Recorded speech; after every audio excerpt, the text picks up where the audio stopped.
कहाँ से आए हैं आप लोग जब इस प्रदर्शन में शामिल हैं? जी, हम लोग पूर्वी दिल्ली के नेहरू कैंप से आए हैं। अच्छा, तो क्या क्या दिक्कत आ रही है आप लोगों को ये प्रदर्शन करने की जरूरत पड़ी? क्योंकि दिल्ली सरकार की जो नीति है उसके तहत अभी जो उन्होंने एक पॉलिसी निकाली है कि लोगों को बदले जगह की बदले पे जगह नहीं दी जाएगी और रेंट की बात कर रहे हैं। तो हम डिमांड करते हैं कि जहाँ बस्ती में रहते हैं हमारी बस्ती एक तो हटाया न जाए।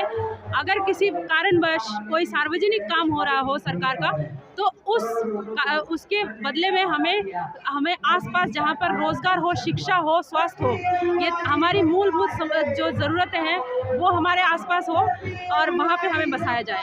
और जगह चाहिए, हमें फ्लैट नहीं चाहिए, प्लॉट चाहिए और किसी कीमत पे हमें फ्लैट नहीं चाहिए। तो दिल्ली में तो केजरीवाल जी को भारी बहुमत से आप लोगों ने जिताया और फिर ऐसी चीज़ें वो तो बोलते हैं कि भाई हमने इतने अच्छे स्कूल बना दिए, अस्पताल बना दिए, ये कर दिए, वो कर दिए और अब वो बस्तियों को उजाड़ने पर लगे हुए। इस सबको कैसे देखते समझते हैं आप? देखिए, हमने केजरीवाल को सपोर्ट किया, ये ठीक बात है, लेकिन जो शिक्षा है, शिक्षा के लिए बच्चे स्कूल आएंगे, स्कूल के लिए बच्चे कहीं रहेंगे, वो हमारा है आशियाना, जो हमारा घर है। स्कूल के साथ साथ हमें अच्छे एक छाया चाहिए जहां हमें रहना है, जहां से हमारे बच्चे स्कूल सुरक्षित आ सके, परिवार को जहां सुरक्षित रख सके। हम मजदूर काम की तलाश में दिल्ली में आते हैं, मेट्रो सिटी में आते हैं और यहाँ पर जब हम लोग कहीं छोटा सा जगह जहाँ पर बहुत ही गंदा होता है उसको साफ सुथरा करके 30 साल से कोई तो 40 साल 3 पीढ़ियाँ हो गई है जो यहाँ पे रहते हुए, वो सब यहाँ पर रह रहे हैं। आज वो जगह अगर खाली मतलब सरकार की नज़र में आ रही है कि इसको खाली करवाना है तो ये सरासर नाइंसाफ़ी है। हम इसका बिल्कुल विरोध करते हैं कि हम जहाँ पे हैं पहली बात हमें वहाँ पे बसाया जाए और अगर सरकार की बहुत ज़रूरत है तो हमें उसके आसपास हम जहाँ हमारा रोज़गार है वहाँ पर दें, ताकि रोज़गार बनी रहेगी, शिक्षा रोज़गार बनी रहेगी, हमारा घर बना रहेगा, शिक्षा भी अच्छी मिलेगी। इस शिक्षा का क्या फ़ायदा जो बच्चे सड़क पे रह के सड़क से स्कूल जाए, इस शिक्षा का क्या फ़ायदा? तो आगे और क्या क्या तैयारियां हैं आपकी, क्या योजना है इस आंदोलन को चलाने की, ये क्या करेंगे आप लोग? देखिए, ये एक किसी खाली हम स्लम जो झुग्गी बस्ती है उनकी लड़ाई नहीं है, ये लड़ाई है पूरी दिल्ली की। क्योंकि दिल्ली जैसे मेट्रो सिटी जितने भी हैं वहाँ पर लोग मजदूर जो हैं वो आते हैं बाहर से रोज़गार के लिए। और दिल्ली का अगर आप देखेंगे तो दिल्ली में कोई नहीं है। तो ये जो विस्थापन की बात है ये उन सब के लिए है जिनके पास अपना आशियाना नहीं है, जो रेंट पे रहते हैं, जो इतना आजकल जो इतनी महंगाई बढ़ चुकी है जिसके तहत जो घर का जो रेंट है वो भी देना पॉसिबल नहीं है। तो लड़ाई उनकी भी है, लड़ाई इनकी भी है, सबकी लड़ाई है, हमारी सबकी लड़ाई है और हम मिलकर लड़ेंगे इसको, हर लेवल पे लड़ेंगे, चाहे वो हम झुग्गी बस्ती हो, चाहे वो किसी डिपार्टमेंट हो, चाहे सरकार हो, हर स्तर पे हम लड़ने के लिए तैयार। कामोद श्रीवास्तव है, मैं रामपुरी कैंप दिल्ली से आया हूँ। मेरे यहाँ अभी 15 जून को नोटिस दे दिया गया था कि आपको 1 हफ्ते में अपने मकान सारे खाली करना है। हमारे एरिया में लगभग 500 मकान हैं और सारे एरिया को नोटिस दिया गया था, जबकि केवल 1 हफ्ते के टाइम में, और हम लोग वहाँ बहुत सालों से रह रहे हैं। हम लोग वहाँ से सन 2000 से पहले से रह रहे हैं लोग। 2000 सारे डॉक्यूमेंट है हमारे पास, वोटर ID है, राशन कार्ड है, रोड है, पानी है, लाइट है, सारी सुविधाएं हैं। तब तक सारी सरकार सो रही थी, अब अचानक हमें नोटिस दे रही है, कह रही कि अभी टूरिस्ट उसमें आगमन विभाग में आ गया है और जब पहले कहा जाता था कि वो DDA में है, और अब हमारे खाली कराने के लिए रोज़ DDA वाले आते हैं और हमें धमकी देते हैं। क्या तैयारी कर रहे हैं आप? हम लोग क्या है, धरना प्रदर्शन में आए हुए हैं निर्मला अग्नि जी के साथ में सहयोग में। उनसे हमने सहायता मांगी तो उन्होंने यहाँ के लिए बुलाया कि आगे प्रदर्शन करो और अपना जो कुछ हो सकता है हम लोग कर रहे हैं। आप क्या काम करते हैं? मैं जॉब करता हूँ और वहाँ पे रहता हूँ। कितने समय से रह रहे हैं? हम वहाँ सन 2000 से मैं रह रहा हूँ, मेरे फादर मदर रह रहे हैं। इस बेशकीमती जगह को उद्योगपतियों को देना चाहते हैं। हरियाणा में तो भाजपा सरकार है, वहाँ पे कहती है सबका साथ सबका विकास, फिर कैसे करिए? आपकी बातों को नहीं समझ आ रहा वहाँ पे। देखिए, सरकार के जो नारे हैं वो केवल खोखले नारे हैं। अच्छा, आप ये मान लीजिए कि नारा सरकार जो नारा देती है आप उसका उल्टा मान लीजिए। जैसे सरकार कहती है सबका साथ सबका विकास, लेकिन वो वोट सबसे लेती है पर काम केवल उद्योगपतियों के करती है।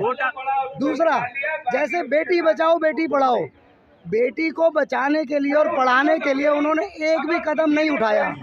ना तो सरकारी स्कूलों में शिक्षा फ्री है, ना बेटियों की सुरक्षा है, ना बेटियों के लिए किसी प्रकार की सुविधाएं हैं। ये केवल नारे और वायदे की झूठी सरकारें हैं। लेकिन हम इस राजनीति में नहीं पढ़ना चाहते। हम ये कहना चाहते हैं सरकार से कि जो लोग 60 साल से 50 साल से जिन कॉलोनियों में रह रहे हैं, अगर उन कॉलोनियों को आप आज भी वर्षों तक सत्ता लेने के बाद भी, पहले कांग्रेस का राज था, आज भाजपा का राज है और लगभग 10 साल भाजपा को भी होने लगे हैं, तो ये इतने वर्षों में अगर इनको पक्का नहीं कर पाते हैं तो इनको वोट लेने का भी हक नहीं है। गवर्नमेंट तो कह रही है आपकी झुग्गी झोपड़ी तोड़कर आपको फ्लैट देने वाली, फिर इसमें आपको कहाँ समस्या आती है? देखिए, माननीय प्रधानमंत्री जी ने कहा था 2022 तक सारे देश के लोगों को, झुग्गी झोपड़ी वालों को फ्लैट मिल जाएंगे। आप एक उदाहरण बता दीजिए, अगर कहीं कोई फ्लैट बन रहे हो, कहीं पर भी कोई फ्लैट नहीं बन रहे, कोई भी योजना प्रधानमंत्री जी की नहीं है। क्योंकि अगर होती तो 2022 खत्म हो चुका है, लगभग सितंबर चल रहा है, एक भी व्यक्ति को पूरे देश में कहीं कोई फ्लैट नहीं मिला। ये केवल झूठी सरकार है। ये 2024 की तैयारी कर रहे हैं, ये वादे करते हैं कि हम आपको 2022 तक फ्लैट देंगे, लेकिन स्लम कॉलोनियों को उखाड़ने की योजनाएं चल रही हैं। कभी रेलवे के माध्यम से उखाड़ते हैं, कभी हुड्डा के माध्यम से उखाड़ते हैं, कभी ग्राम पंचायतों या दूसरी सरकारों के माध्यम से उखाड़ते हैं। लेकिन गरीब को, ये केवल मजदूर को ये केवल उजाड़ना चाहते हैं और कुछ नहीं। सरकार तो कहती है गरीबों का सरकार है, गरीबों के हक के लिए कहीं भी खड़े रहती है। अगर गरीबों का सरकार होता तो ये गरीब, हजारों गरीब, आप कैमरा घुमाइए एक बार, हजारों गरीब आ रहे हैं, हजारों गरीब सड़कों पे आंदोलन कर रहे हैं। कहीं ना कहीं से आप रोज देखिए, पूरे देश में सभी जगह पे, चाहे राजस्थान हो, चाहे मध्य प्रदेश हो, चाहे झारखंड हो, चाहे बिहार हो, उत्तर प्रदेश हो, दिल्ली में अभी आप सरकार ने अभी एक वो दिया, 321 कॉलोनियों को, एनसीआर की 321 स्लम बस्तियों को उजाड़ने का सरकार ने काम करने का एक आदेश दे दिया है। और अभी खोरी का माध्यम ताज़ा है, फरीदाबाद के खोरी में 10,000 घरों को बिना किसी पुनरावास के उखाड़ दिया गया। गवर्नमेंट तो कह रही है उखाड़ थोड़ी, हम स्मार्ट गांव बना रहे, स्मार्ट सिटी कहाँ बनाए? बना भी तो नहीं रहे ना। अगर वो स्मार्ट गांव बना रहे होते, अगर वो इनका पुनरावास कर रहे होते, तो ये लोग क्यों परेशान होते? इनको गरीबों की चिंता नहीं है। लेकिन हम ये कहना चाहते हैं पूरे देश के गरीबों से, मेरी अपील है पूरे देश के मजदूरों से, वोटरों से, गरीबों से, कि आपके हाथ में बहुत बड़ी ताकत है। जब ये वोट का टाइम आता है, आप उस समय भाजपा हो, कांग्रेस हो या कोई भी पार्टी हो जो आपकी बात नहीं सुनती है, आप चुनाव के समय इनसे बदला ले सकते हो। आप इनसे बदला लें, इनके भ्रम में इनसे आप सवाल करके पूछिए। गुलामों की फौज में से हर गुलाम चिक चिक के गुलामी की दास्तां गा रहा है और सरकार को पता नहीं चल रहा है ये मॉडर्न डे स्लेवरी है, आधुनिक गुलामी है। जो मजदूर बिना किसी काम के हैं, बिना किसी काम के दाम काम करता है, जो मजदूर बिना आवाज़ के रहता है, वो मॉडर्न डे स्लेवरी का शिकार है, आधुनिक गुलामी की शिकार। ये तमाम मजदूर सरकार से अभी मांग रहे हैं, विस्थापन को रोको, हमें शहर के अंदर 20 से 30% हिस्सा चाहिए।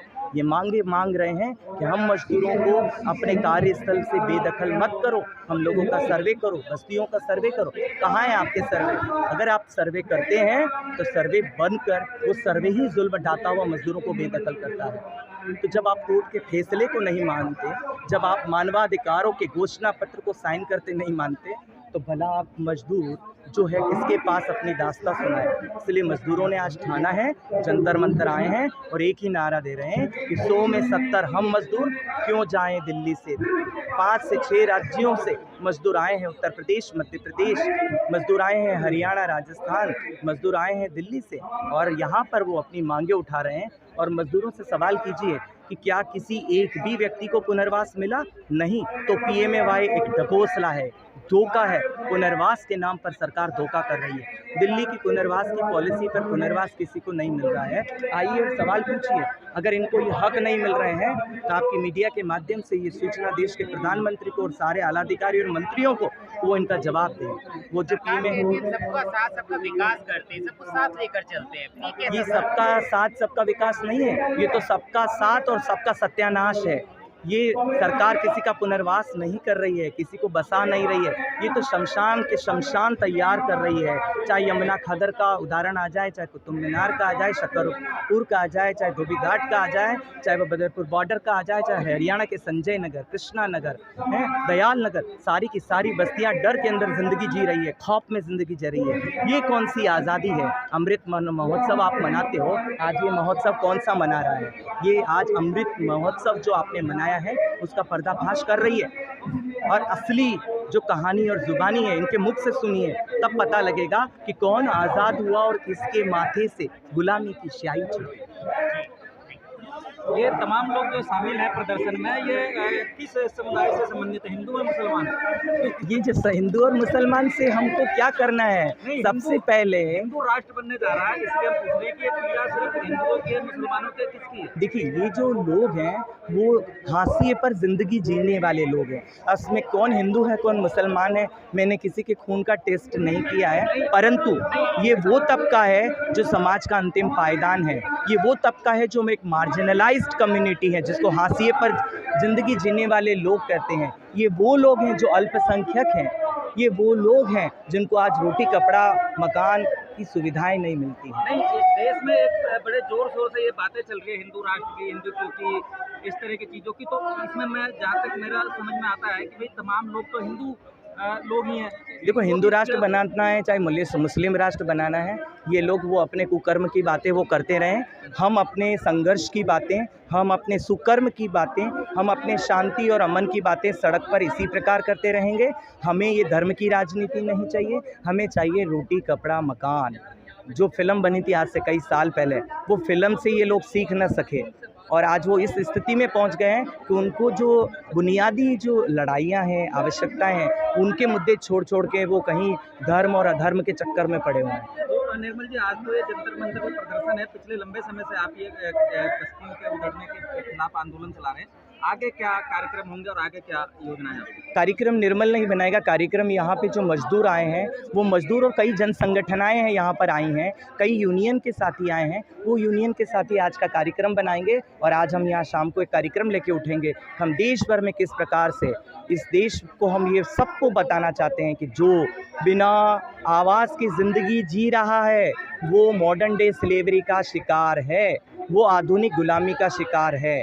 जिसको काम नहीं वो गुलाम है, जिसके काम का दाम नहीं वो गुलाम है, और जिसको आवाज़ नहीं वो भी गुलाम है। इसको आर्टिकल 21 के तहत जोड़कर देखा जाए और उनकी जो डिग्निटी है, इनका सम्मान इनको लौटाया जाएगा। तब हम कहेंगे कि हमारा देश सही मायने में गुलाम नहीं, सही मायने में आज़ाद है, गुलामी से हमको मुक्ति मिली है। पर ये तो देखो, गुलामी की सड़ांध आ रही है, गुलामी की बहुत बड़ी फ़ौज यहाँ जंतर मंतर पर बैठी हुई है। सवाल करें और इनसे पूछें, इनकी ज़ुबानी ये बताएंगे कि किस प्रकार से ये जो है इस देश में नरक भोग रहे हैं। पीने को पानी नहीं, खाने को रोटी नहीं, रहने को घर नहीं, तो कौन सा सरकार है ऐसी सरकार इन मजदूरों के क्या काम की है? थोड़ा सा आप एक बार ये रेखांकित कर सके कि किन किन इलाकों से लोग आए हैं और कहाँ कहाँ इस तरीके ये देश के लगभग 5 से 6 राज्यों के लोग हैं, उत्तर प्रदेश, मध्य प्रदेश, बिहार, राजस्थान, दिल्ली और हरियाणा। इन लगभग 5-6 राज्यों के तमाम वो लोग हैं जो बेदखल किए गए हैं या बेदखली के इनके नोटिस आ गए हैं, या वो तमाम लोग जो है सरकार के संगठनों द्वारा सताए हुए लोग हैं, वो यहाँ पर तो पहुँचे। सरकार क्या कह के इनको बेदखल कर रही है, क्या सरकार कहती है कि ज़मीन जहाँ पर आप रहते हो वो ज़मीन आपकी नहीं है, सरकार की ज़मीन है, जबकि सरकार के पास खुद उसका कोई डॉक्यूमेंट नहीं है, पर सरकार उसका मालिक बन रही है और वो उनको बेदखल कर रही है ताकि वो यहाँ से चले जाए और इस ज़मीन को पूंजीपतियों के हाथ में बेच दिया।